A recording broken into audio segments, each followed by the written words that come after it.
Como é que você acha? Você está diretamente envolvido com a Marcha do Silêncio.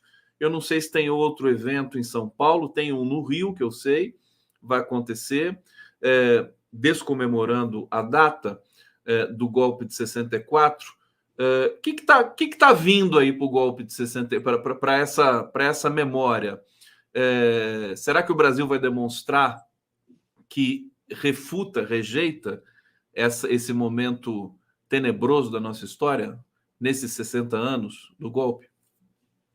É impossível estancar, né? É impossível. Vai ter, aqui em São Paulo, por exemplo, na Maria Antônia, na Maria Antônia, né? Aquela unidade antiga da Faculdade de Filosofia da USP, localizada na Rua Maria Antônia, o professor Lira vai fazer um mês inteiro de atividades relativas ao golpe. Aquele assunto que nós discutimos aqui, da Ponte Rio-Niterói, o professor Lira fez um debate sobre as obras de engenharia do período militar, as consequências. Vai ter uma mostra de cinema impressionante lá na Maria Antônia, uma curadoria fantástica. E nós não vamos parar, não. E a Caminhada do Silêncio, sem nenhum desrespeito, nenhuma afronta às declarações do governo federal, vai se transformar o desaguadouro natural de todas as insatisfações com o militarismo, com o ato do Bolsonaro na Paulista. Isso aí só está pondo água no nosso caudal, né? Quanto mais, porque, na realidade, o que a ordem do dia, com todo o respeito, deveria ser feita para as unidades militares, porque as unidades militares, desde 1964, no dia do golpe, elas comemoram, tem ordem do dia nas unidades militares brasileiras, né? Então, e o cordão da mentira também vai sair, vai ter coisa, e quanto mais falar contra, mais aumenta o caudal, porque está todo mundo entalado depois da pantomima dos patos amarelos na Paulista, está todo mundo a fim de responder, entendeu? Está todo mundo a fim de responder. A movimentação para o dia 23, você tá encaixado nisso também, não? Essa eu não tenho informação nenhuma, sinceramente. Você está sem informação. Ô, Diogo, então vamos falar um pouco de uma coisa que eu sei que você tem muita informação, você está no coração da campanha do Boulos, e ontem à noite saiu uma pesquisa da Datafolha, que na verdade está sendo, né, capa da Folha de São Paulo hoje, né? O Boulos empatado com o Nunes em primeiro lugar, e a Tabata vindo ali em terceiro com 8%. Que balanço que você faz agora desse momento em que as pesquisas vão começar a sair, né? E a campanha do Boulos vai ter que responder a isso, e nós temos a campanha do Nunes. O Nunes, tantas contradições, é um apoio envergonhado do Bolsonaro que o Nunes não quer ostentar, é o PSDB que não quer apoiar o Nunes porque o Nunes está tendo o apoio do Bolsonaro. Faz uma análise para a gente aí das duas campanhas, por favor. Eu considero, né, falando com bastante parcimônia, inclusive antes de entrar no programa me preparei devidamente para fazer essa análise, li todas as notícias, li todos os comentários da Folha. Primeiro, é uma boa notícia, uma má notícia para a campanha do Boulos ou é um empate? É uma excelente notícia para a campanha do Guilherme Boulos. A esta altura do campeonato, com 30% para o Boulos, 29% para o prefeito, é uma vitória espetacular. Por isso, né, analisemos. A cidade de São Paulo tem o terceiro maior orçamento do país. Até aí, nenhuma novidade. Ocorre que no governo Fernando Haddad, ele fez a renegociação da dívida e o orçamento da prefeitura, que era de 11, 12 bilhões de reais, foi para 80 a 90 bilhões de reais. Então, você imagina uma prefeitura que tem tanto dinheiro em caixa que tem que aplicar no mercado financeiro para o dinheiro não ficar parado. Então, você imagina, o último ano de governo, desse governo decrépito, decadente, sem marca, do atual prefeito, desse suplente, né? Ele ficou na vice, era vice do presidente, do prefeito, evidentemente eleito, efetivamente eleito, e mesmo, ao fim e ao cabo de 3 anos e 3 meses, ou 2 meses e meio, ele não consegue ter um número significativo. Mas o problema não é a pesquisa em si, é ótima para o Bolsonaro. Ótima. Qual é o problema? O problema é a interpretação da Folha. A interpretação da Folha diz assim, o Nunes está liberado do apoio ao Bolsonaro. Como liberado, cara pálida? O Nunes foi o anfitrião do comício dos Pactos Amarelos. Ele pagou tudo. Ele foi o grande gerente do comício. Ele recebeu cada convidado do Bolsonaro como se fosse o chefe camarote da Sapucaí. Eles transformaram o Palácio dos Bandeirantes num hotel de viração. Todo mundo foi dormir no Palácio dos Bandeirantes. As dispensas... Nunca houve uma concentração de dinheiro. Os vereadores do grupo do Nunes, principalmente o presidente da Câmara, eles estão comprando até poste na periferia. Até poste. Essas obras... Adriano, se você me permite, eu acho isso muito grave. Acho que o que você está denunciando aqui é muito grave. E vejo que as autoridades, pensando no STF, enfim, que poderiam se manifestar, o Ministério Público com relação a isso, ficaram em silêncio, porque também tem o seguinte problema político, Adriano, e aí queria que você desenvolvesse isso aqui um pouquinho com a gente. A extrema-direita, eles abusam e fazem qualquer coisa sem se preocupar com as consequências. Por quê? Se as instituições começam a responder com muita intensidade, eles vão dizer que estão sendo perseguidos, eles vão se vitimizar. Quer dizer, é uma sinuca de bico. Como é que a gente resolve esse tipo de coisa, meu querido? Não, na realidade, a justiça eleitoral só começa a vigir no prazo eleitoral. Mas as aberrações que têm ocorrido nessa pré-campanha, o comício do Bolsonaro aqui em São Paulo, como é que foi? Foi um ajuntamento de gente do Brasil inteiro, pago com dinheiro público, governadores, deputados, passagem de avião, estadia. Foi um comício oficial, quer dizer, a marca ficou, os gastos serão assumidos por Silas Malafaia. Silas Malafaia deve ter tirado um CNPJ, mas o uso da máquina pública, não só aqui do estado de São Paulo, da cidade de São Paulo, e dos estados brasileiros, dos governadores, dos deputados, jamais foi visto. A Polícia Militar, a de São Paulo, uma semana antes do comício, 32 coronéis foram afastados da cúpula para colocar coronéis da maior confiança do candidato a vice-prefeito do prefeito, a candidato a prefeito, vice-prefeito do Nunes, que é o secretário de Segurança Pública. Então, houve um aparelhamento, um uso em que pese muitos governadores não tenham vindo, mas toda a estrutura dos estados foi empregada na realização desse comício. A Prefeitura de São Paulo, ela organizou o comício como se fosse a festa do Réveillon. Palco na perpendicular, um sistema de som que ia da Rua da Consolação, para quem não está em São Paulo, até a Brigadeiro Luiz Antônio, praticamente até o começo da Paulista, na Praça Oswaldo Cruz. Praticamente toda a Paulista foi isolada e transformada num palco para o comício. Foi decorada. Então, se mesmo esses caras... Então, voltemos à pergunta, que é a pesquisa do Boulos, que é o que mais interessa. Com todo essa derrama de dinheiro para fazer um comício aqui em São Paulo, Uma pessoa até comentou, mas o Palácio dos Bandeirantes é do governador Tarcísio.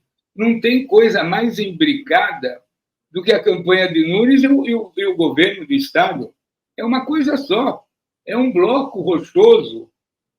Então, essa pesquisa nos é altamente, para a campanha do Boulos, é altamente favorável. A campanha do Boulos é a campanha do Davi e o Golias. É impressionante. A campanha do Boulos é uma campanha de rede social e gastar sapato, sola de sapato. E andar por São Paulo. É? Andar por São Paulo. São Paulo. O Boulos só falta dirigindo o Celtinha dele. Eu não estou exagerando. O Lula veio fazer um lançamento de um projeto, mas foi isso. Lógico que teve o Fogo Amigo. A entrada da Marta na campanha foi uma coisa importantíssima para a cidade de São Paulo. Mas a campanha do Fogo Amigo transformou essa limonada num limão.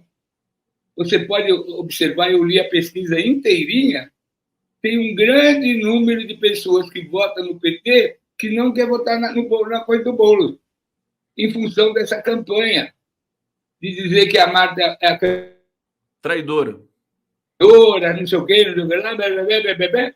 cria uma rejeição, as pessoas ficam perplexas. Olha que coisa importante. Espera aí, Diogo, que coisa importante que você está falando. Quer dizer, o Boulos não está tendo uma performance ainda melhor em função de disputas internas no Partido dos Trabalhadores? É isso que você está falando? Não só do Partido dos Trabalhadores, como do PSOL. Do PSOL também.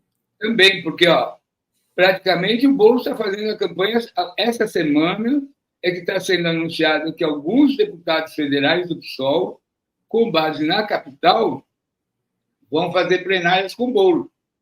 É o primeiro dia. No dia que a Marta se filiou ao PT e que foi a grande apoteose da campanha do Boulos, tinha um deputado federal do PSOL. Um deputado. Então, no PSOL também está tendo um Fogo Amigo sem precedente. Eu não sei como o rapaz aguenta.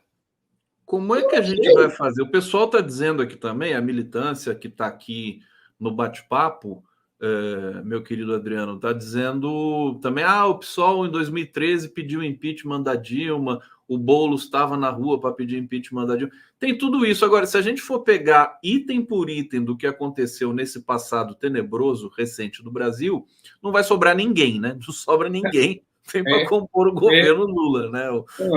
Acho que a gente tem que ter um certo equilíbrio e uma certa experiência associada à malandragem, né? No bom sentido, né? O Diogo, diga aí para a gente, fala aí. Não, a outra campanha que o Boulos fez com a Luiz Erundina na vice, uma campanha vitoriosa. Vitoriosa, impressionante. Impressionante. Erundina e Boulos, eles foram para o segundo turno. O Boulos não pôde ir ao debate da Globo porque contraiu Covid. A notícia da candidatura do Boulos, eu estava assistindo integralmente a entrevista do Genuíno que antecedeu, é a melhor notícia para o Brasil polarizado na sinceridade. Porque essa história do fim da polarização, querido Guilherme, o querido Conde... Opa, me confundiu com o Boulos aqui, é uma honra. Querido Conde, de onde nasceu o termo polarização? Polarização é um termo decorrente dos polos magnéticos da Terra. Pois bem, como está prevalecendo no Brasil a teoria da Terra plana, Terra plana não tem polo, né? Então, mas na natureza existe polarização. Você vai confundir a gente, hein, Diogo? Terra plana não tem polo, vai lá. Terra plana não tem polo, né? Então é o plastite, tudo igual. Não tem situação, não tem oposição, somos todos... Né? Isso aí está totalmente errado. É da natureza... Por que em Portugal? Por que em Portugal deu essa dica? Porque o partido mais à esquerda que estava no poder estava tão misturado, tão imiscuído, que o cara fala, bom, você para votar nesses caras que têm posições de direita, vamos votar na direita logo de uma vez, né? Então, essa pergunta que você está perguntando para o Genuíno. Genuíno, qual é a solução? A solução é voltar para a raiz, voltar para as nossas teses. E o Boulos, o que eu estou tentando dizer, é que o Boulos representa isso, tanto do ponto de vista geracional, como do ponto de vista de saber trabalhar com as redes sociais, trabalhar com as novas gerações, né? Ele sabe bem o discurso de enfrentar o bolsonarismo, todas essas correntes, e ele entusiasma setores que estavam fora. Agora, o fogo amigo é que derruba, porque fala, não, mas não podia, a vice, não sei o quê, e biriri, e o Boulos fez uma aliança, não só o PT, fez uma aliança só da campanha dele, com o PT, com o Lula. Aí, então, por isso que eu considero o resultado da pesquisa espetacular. Olha, vamos trazer aqui algumas posições aqui dos nossos internautas, que sempre com muita qualidade, divergindo da gente, divergindo entre si. Vamos trazer para a gente aprofundar um pouco esse tema. Olha, Nato está dizendo aqui, governo está muito bem na prática, porém falta mais coordenação ideológica, comunicação. Está falando do governo federal, evidentemente. Deise Vasconcelos, esquecer 64 é uma violência contra todos os que sofreram, incluindo o próprio Genuíno, muito especialmente a presidenta Dilma, e muito especialissimamente o nosso querido Adriano Diogo. Adriana Cópio está dizendo aqui, grandes homens de luta, amo muito Adriano e Genuíno, maravilhosos. Virginia, ela não falou nada, né? Tudo bem, só o Adriano e o Genuíno. Virginia van der Linden, Adriano, te mandei um vídeo no Instagram feito por uma amiga sobre seu pai que foi preso no estádio Caio Martins. Seu pai foi preso no estádio Caio Martins?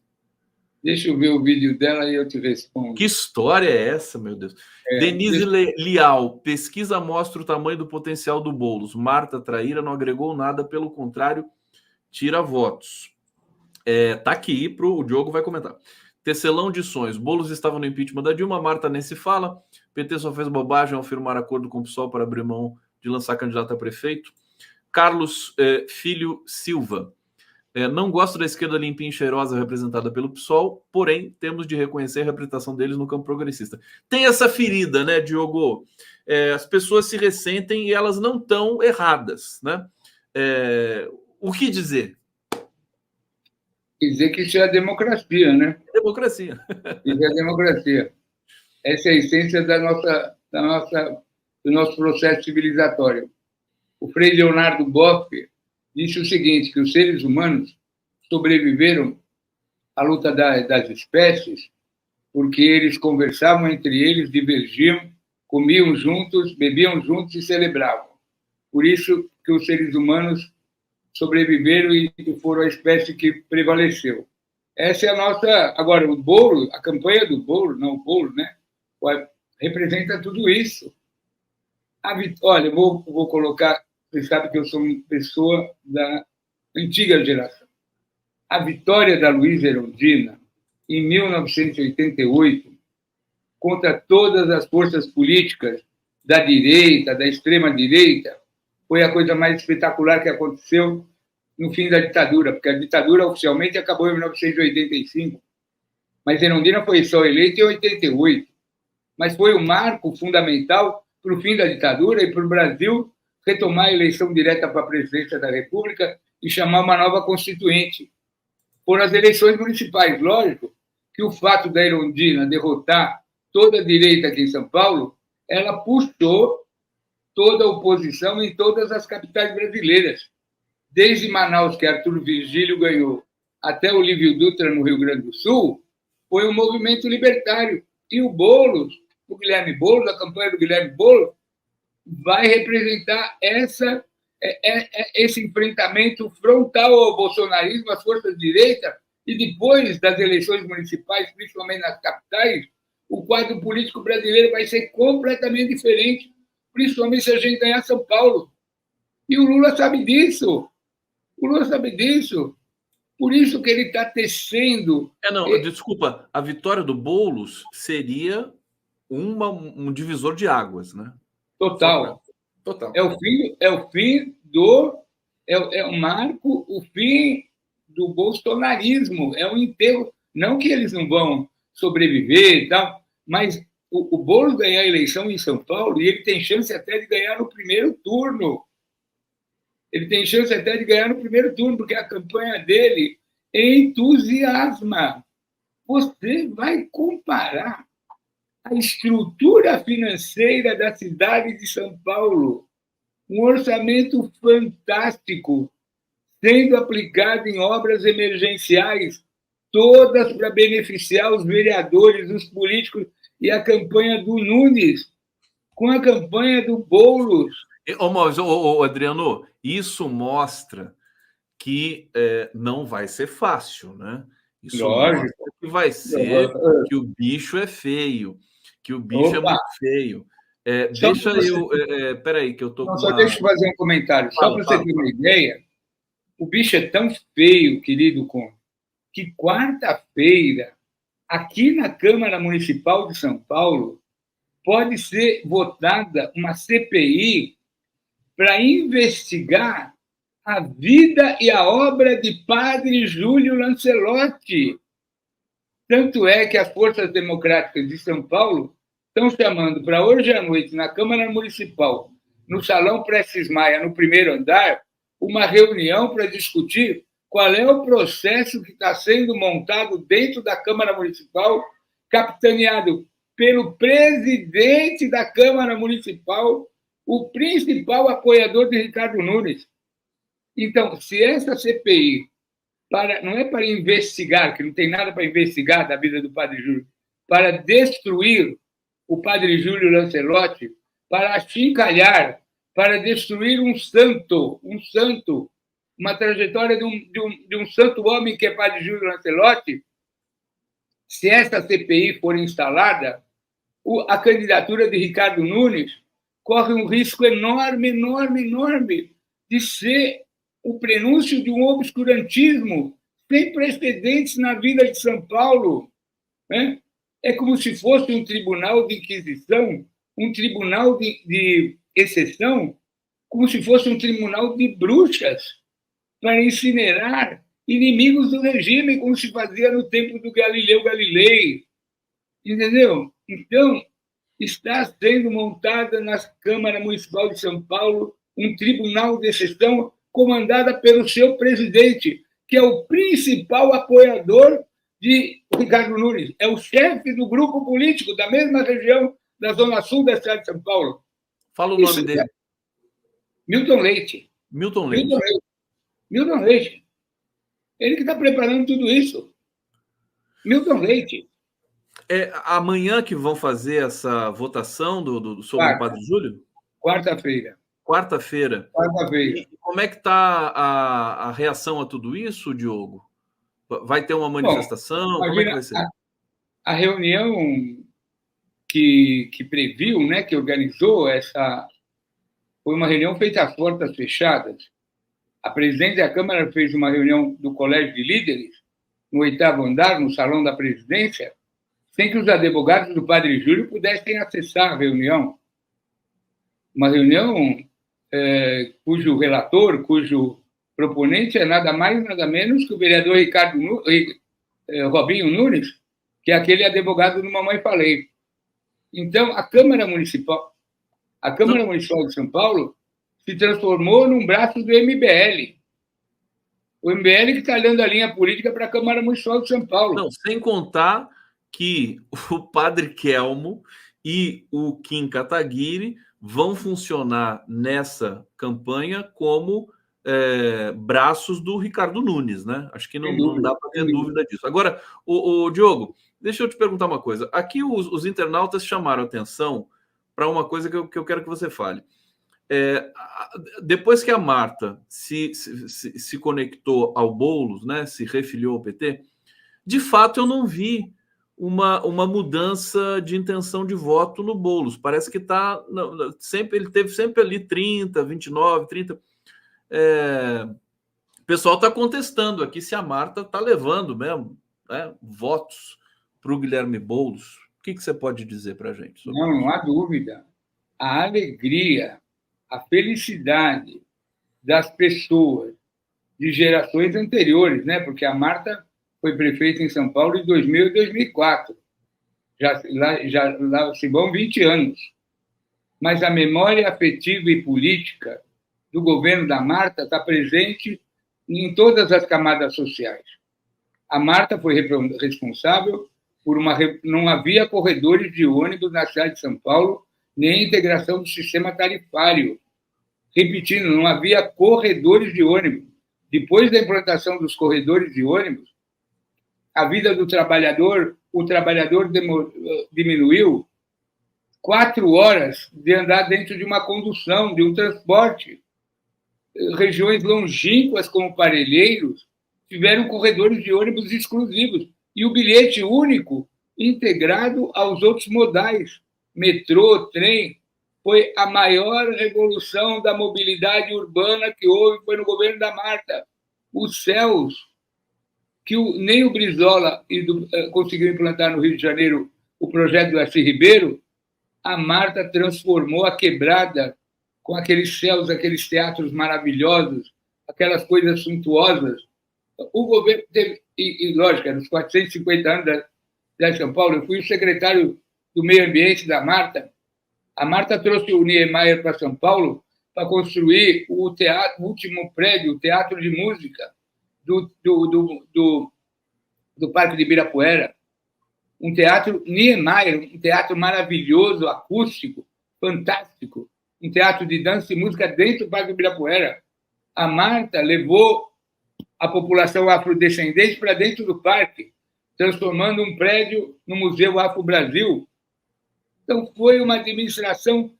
Agora, o Diogo, perceba que você está falando das realizações da Marta, o que eu acho que a gente também não pode nem contestar, discutir, mas não vamos esquecer que a comunicação política, ela mudou. O governo Lula fez coisas fantásticas no primeiro ano de governo e a aprovação do Lula caiu agora, né? Coisa que a gente não pode ignorar.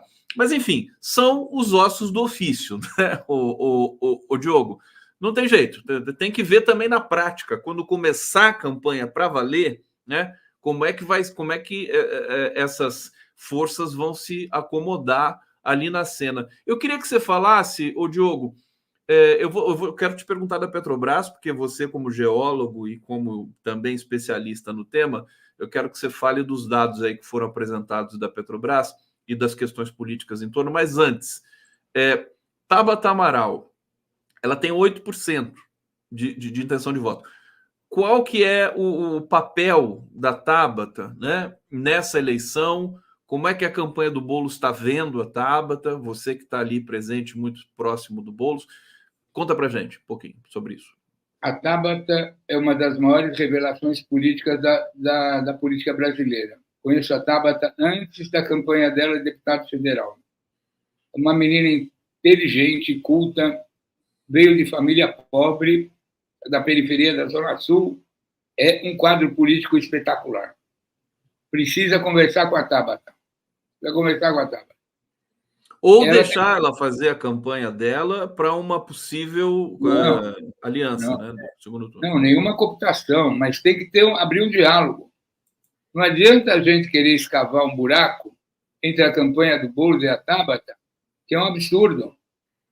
A Tabata podia ter sido até a vice do Boulos, porque lá em Pernambuco está dando tanto problema com o companheiro dela, que é uma pessoa da maior qualidade, que essa aliança naturalmente vai sair. E é ótimo que a Tabata esteja muito bem situada. Ótimo, ótimo. A campanha do Boulos vai dialogar no campo democrático para melhorar as propostas. Ambas campanhas vão dialogar. A Tabata está dentro do nosso campo, ela pode ter divergência aqui, ali, não, mas ela tem futuro, essa menina, na política. Ela não está aí por acaso, não. Né? Lógico que ela veio daquela origem empresarial, lá da escola da Ambev e tal, mas ela eu também acho que não dá para a gente achincalhar a Tabata, né? A esquerda gosta de achincalhar. Agora, Guilherme, eu faço campanha desde que eu nasci. Eu fiz a campanha da Luiza Erundina. A gente não tinha dinheiro para tomar café depois que fazia a primeira atividade da madrugada, que antigamente a gente ia para a porta de fábrica. A campanha do Boulos vem com esse mesmo sopro da campanha da Luiza Erundina, Conde. Te digo. Mas a campanha do Boulos tem receita, né, o Diogo? Tem. Lógico, eles têm uma estrutura de comunicação visual, essa estrutura do... E outro problema é que o prefeito Ricardo Nunes é de um pequeno grupo da Zona Sul, ligado ao MDB, essa coisa toda, que é um grupo pequeno lá da Zona Sul, encastelado lá na Zona Sul, né, da cidade de São Paulo. É esse grupo do presidente da Câmara, Milton Leite, Ricardo Nunes, o Caruso, é aquele grupinho lá de Santo Amaro, né? De onde vem o poder da família Leite? Eles são ligados ao Michel Temer. Eles são ligados ao Porto de Santos. O pai do Nunes é o cara que controla o Porto de Santos e a parte sanitária dos aeroportos paulistas. Eles têm um poder enorme. Mas eles não têm história política nenhuma. Ele veio no vácuo, ele foi eleito no vácuo do Bruno Covas. O Bruno Covas nunca aceitou se aproximar do bolsonarismo. Não queria nem ouvir falar da tradição do seu avô Mário Covas. E esse aí está até o pescoço com o Bolsonaro. Outra pergunta que você fez eu não respondi. A Marta se filiou ao PT e entrou como na vice na chapa do Boulos, ponto. Depois da filiação, só teve uma atividade com a Marta aqui no Dia Internacional da Mulher, no Clube Holmes, aqui na Vila Paulista. A população, o povão, uma senhora até escreveu aqui que na quebrada o povo não gosta de teatro. Ah, minha querida, então você nunca visitou um céu, você nunca foi no céu de um teatro. Você não dizer que gostam de teatro, gostam de poesia, são muito mais cultos do que as elites. São muito mais, têm muito mais energia artística e cultural do que as elites. E esta semana, qual é a boa notícia? Luiza Erundina vai promover uma plenária com o Boulos, anunciando oficialmente sua entrada e apoio à campanha do Boulos, que é uma excelente notícia. Né? Diogo, Adriano Diogo aqui no 11 News, Adriana Cópio está dizendo aqui, Condinho, desculpa, amo você também. Bom, né? Só o Adriano e o Genuíno, sim, fica difícil para mim. Girilene Maria Aníbal, essa CPI tem a função de tirar os olhos sobre o péssimo governo desse incapaz do Nunes, é uma vergonha, vamos para as ruas pelo Padre Júlio. Abraço, Diogo Conde. Adriano Diogo, podemos falar um pouquinho da Petrobras, que eu queria te ouvir? Você viu os dados? Você viu a imprensa histérica, mais uma vez, porque a Petrobras, né, não passou todos os dividendos para os acionistas. Explica como é que funciona esse negócio para a gente e se você reteve ali alguns dados, quer dizer, os dados de investimento da Petrobras foram fantásticos, né, nesse 23. Vamos lá. Eu estou até calculando os minutos aqui para não me exceder. Teve 2 assuntos da pauta mineral essa semana, todos da política. Primeiro é que ninguém pode mexer com a Vale do Rio Doce. Né? Que vai haver uma nova direção, o Lula tinha sugerido, o governo tinha sugerido colocar o Manteiga, e aí, finalmente, o Conselho de Administração da Vale admitiu que a Vale do Rio Doce tem que trocar o presidente. Pois bem, o atual presidente da Companhia Vale do Rio Doce é um dos responsáveis, direto e indireto, por 2 maiores acidentes ambientais e humanitários do Brasil. Mariana e Brumadinho. É a maior vergonha da história da mineração, o rompimento das suas barragens. Será que o governo federal, como acionista majoritário, não tem o direito de interferir e discutir a política da Companhia Vale do Rio Doce, que sempre foi uma estatal que foi vendida na Bacia das Almas, no governo Fernando Henrique, sabe-se lá como? Segundo, questão da Petrobras. Vamos falar da Petrobras. Você havia até prometido trazer o Estrela aqui. Desde a descoberta do pré-sal, pelos geólogos da Petrobras, por aquelas pessoas maravilhosas, incríveis, que derrotaram a tese da Shell e do Ike Batista, perfurando os poços profundos na camada de calcário, que foi descoberto aquele mar de petróleo, em seguida veio o golpe. O golpe veio em cima para desnacionalizar a Petrobras e as jazidas do pré-sal. Não é à toa que está tendo aquela grita que a Petrobras não pode atuar no Amapá, lá na foz do Rio Orinoco, que são bacias sedimentares bilionárias de reservas de petróleo, como essas que estão dando esse contencioso lá na Venezuela e Guiana. É a mesma bacia sedimentar? Pois bem, aí o que acontece? Aparece esse relatório, a Petrobras acabou. Quer dizer, o que mudou? Por que mudou? Por que teve uma queda? A queda houve porque a gasolina foi a R$5, o litro do álcool foi a R$3, o gás, que no tempo do Bolsonaro o povo estava usando fogão a lenha, o povo voltou a comprar gás. Então, e a Miriam então ficou nervosa outro dia com o governador Alckmin. Por que estão reprivatizando as refinarias? Porque o Bolsonaro deu as refinarias para os Emirados Árabes. Deu dada, vendeu na bacia das almas. Então, na medida que a Petrobras está todo dia se recompondo e que o objetivo principal não é dar lucro para os rentistas da Bolsa de Nova York, e é sim melhorar a vida do povo brasileiro, e que os lucros da Petrobras sejam usados e o patrimônio da Petrobras em benefício do povo brasileiro. Imaginem os senhores que nós estamos ouvindo. A Petrobras não tem uma companhia distribuidora de gasolina, óleo e derivados do petróleo. Vendeu tudo, vendeu a BR. Vendeu tudo, não tem mais, tem que vender pela Cosan, pela Shell. A Petrobras, a Petrobras não pode vender seus produtos que ela refina. Agora, só uma informação, você sabe que a Petrobras pediu a marca para a compradora, né? Porque ela vai voltar para o mercado. É o mínimo. O filé mignon está na comercialização. Então, você se mata de fazer, retira o petróleo, refina o petróleo. O que é o petróleo do pré-sal? Que eles não conseguem explicar. O petróleo do pré-sal é desmineralizado. Tem 7% de enxofre. Repetindo, nós temos as maiores... Qual é o tamanho da camada do pré-sal? Vem do Espírito Santo para Santa Catarina e vai até Angola, na África. Até Angola, em toda... Ele atravessa o oceano, é? Atravessa o oceano. E quem faz a pesquisa lá para os países africanos? A Petrobras. Entendeu a geopolítica? Agora, aonde que está o comando da Petrobras? Está na Bolsa de Valores de Nova York.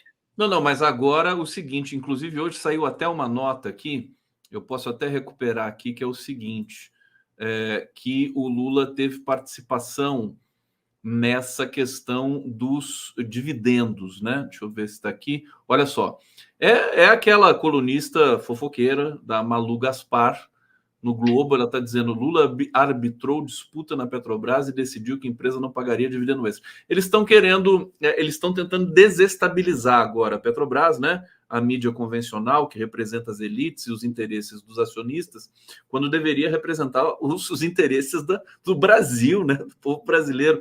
Agora, parece que o Lula realmente interveio nesse processo. E eu acho que de maneira soberana, porque a Petrobras é uma empresa pública, né? Seria estranho se não interviesse, né, Diogo? Não, assim como esse aventureiro do governador de São Paulo, esse aventureiro quer privatizar a Sabesp, por que eles querem privatizar a Sabesp? Porque, lógico, aquilo é uma coisa rentável, maravilhosa, porque eles querem o aquífero Guarani. O aquífero Guarani vai de São Paulo, Rio Grande do Sul, Argentina, Paraguai. É um mar de água subterrânea. E as grandes empresas multinacionais de refrigerantes, isotônicos, achocolatados, e a venda, o comércio... Tem lugares no mundo que a água doce custa mais caro que o petróleo.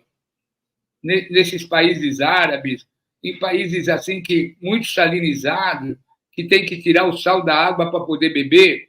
Então, nós temos riquezas naturais que determinadas companhias multinacionais acham que elas têm o direito de usufruir, explorar, comercializar, sem que o governo brasileiro possa dar palpite. Como se todas as nossas riquezas naturais fossem uma coisa do comércio, do rentismo, como era no tempo colonial, que toda Minas Gerais... Por que Minas Gerais chama Minas Gerais? Porque é um estado mineiro, né? Era o ouro e diamante das Minas Gerais, que foi todinho saqueado. Então, a bacia amazônica é o grande depósito mineral, vegetal. Por exemplo, na bacia amazônica, embaixo, falando de uma forma bem simples, embaixo da rede hidrográfica dos rios, tem um aquífero Alter do Chão, que é maior do que o aquífero Guarani, que é objeto da cobiça internacional. Então, esses grandes investidores internacionais veem o país como um enorme cifrão. E a Petrobras é a teta maior da humanidade e da Bolsa de Valores. Dane-se o povo brasileiro. Aliás, o Diogo, recebendo o Altamiro Borges aqui, seja bem-vindo. Ele e seu bigode sensacional que está ali. Tá vendo? Ô, Adriano, você já teve barba, né? Eu era barbudão, barbudão. Você era barbudão, né? Você já teve um bigode assim que nem o do Altamiro, não? Não, esse aí é um misto de Stalin com... É um misto de... Stalin com o vocalista do Motorhead. É isso mesmo. Tá muito estiloso. Altamiro. Agora, só destacando que mesmo tirando os lucros extraordinários dos dividendos ali, a Petrobras foi a petrolífera que mais, né? Você falou algo parecido, ou isso mesmo, né? Que mais distribuiu dividendo no mundo. Claro. É uma coisa enlouquecedora. Como tem dinheiro, né?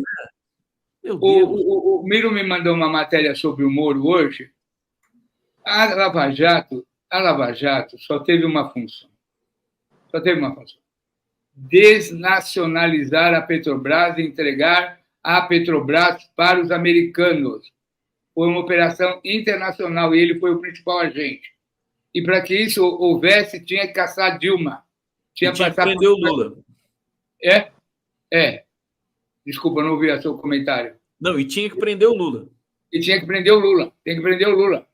Porque, ao contrário, sabe o que eles iam fazer? Iam fazer como fizeram no Iraque. Eles iam invadir com tropas e bombardear o povo brasileiro. Como fizeram no Kuwait.